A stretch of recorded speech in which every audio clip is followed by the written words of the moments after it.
ગઈકાલે હું ગામડેથી શહેરમાં પાછો આવ્યો તો બધાને લાગતું છે કે મારી જિંદગી સરળ થઈ ગઈ છે, પણ વાત કંઈક અલગ જ છે. કેમ કે મારી પાસે એવો કંઈ ધંધો નથી અને મારી પાસે કંઈ એવી આવક પણ નથી અને ખિસ્સામાં માત્ર થોડાક રૂપિયા છે. નમસ્કાર મિત્રો, સ્વાગત છે તમારું મારા આજના વ્લોગમાં. તમે આગળનો વ્લોગ જોયો છો તો તમને ખબર જ હશે કે હું આવી ગયો છું ગામડેથી ફરી શહેરમાં. પણ શહેરમાં આવું એ સફળતા નથી. અસલી લડાઈ તો હવે શરૂ થવાની છે.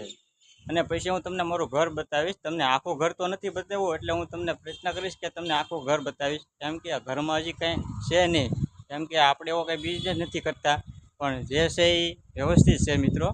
ભગવાનની દયાથી આગળ બધું થશે, પણ આપણે કોઈ દેખાદેખી નથી કરવાની. એટલે તમને મારું ઘર બતાવીશ આગળ, તો વ્લોગમાં બન્યા રહેજો પાછા.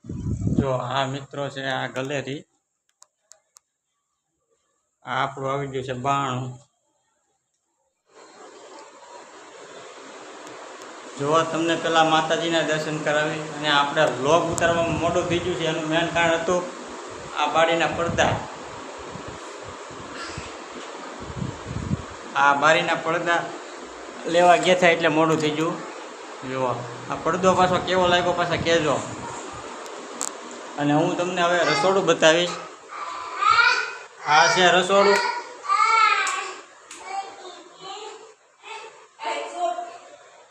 આ છે આપણું રસોડું.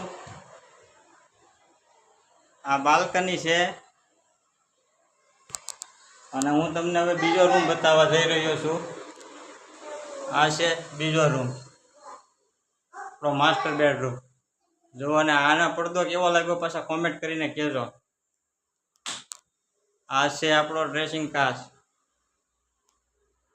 અને જીવનમાં સપના મોટા હોય અને શરૂઆત નાની હોય તો એમાં શરમાવું નહીં મિત્રો. કેમ કે શરૂઆત સપના છોડવામાં છે. કેમ કે સપના મેં પણ જોયા હતા. જ્યારે હું સિટીમાં પહેલી વાર આવ્યો ત્યારે આ બધા આવા બિલ્ડિંગ જોતો, ઘર જોતો, તો મને પણ એવું થતું કે આપણું પણ અહીંયા એક ઘર હોય. પણ આપણે વિચાર જ કર્યો હતો, આપણી કેપેસિટી નહોતી ત્યારે, મનમાં વિચાર્યું નહોતું, અને આપણે એવું કાંઈ કામે નથી કરતા. પણ આપણે સંઘર્ષ કર્યો છે, સખત મહેનત કરી છે, તેનું પરિણામ છે કે આપણે અત્યારે અહીંયા મકાન છે. એટલે સપના ભલે આપણે ઊંચા જોઈએ, પણ શરૂઆત નાના સપના નાનાથી થાય તો એમાં શરમાવું નહીં મિત્રો. એક વાત એ યાદ રાખવા જેવી છે મિત્રો. અને આગામી દિવસોમાં હું મારી હવે જિંદગી બદલવાનો પ્રયત્ન કરીશ, અને એ તમને આ વ્લોગ દ્વારા જણાવીશ. એમાં હવે દરરોજ એક નવો સંઘર્ષ અને મહેનત હશે, અને એ સંઘર્ષમાં તમે બધા સાક્ષી હશો મારા. તમે પણ કોઈ સપનું જોઈ રહ્યા છો તો એક વાત યાદ રાખજો, શરૂઆતમાં કોઈ વિશ્વાસ નહીં કરે, પછી લોકો હસશે અને પછી લોકો પૂછશે કે તું એટલો બધો આગળ કેવી રીતે આવ્યો. હજી તો મિત્રો શરૂઆત છે. આગળનો વ્લોગ જોજો તો આનાથી જોરદાર હશે. કારણ કે શહેરમાં અસલી લડાઈ તો હવે શરૂ થઈ ગઈ છે આપણી. અને સિટીમાં ટકી રહેવા માટે દરરોજ કેવી કેવી લડાઈ લડવી પડે છે એ તમને હું મારા વ્લોગ દ્વારા જણાવીશ. કેમ કે અહીંયા ટકી રહેવા માટે પહેલાં તો પૈસા હોય તો જ તમે અહીંયા ટકી શકો. કેમ કે પૈસા સિવાય અહીંયા સિટીમાં ન ટકી શકે. બીજી મેન વસ્તુ અહીંયા કામ.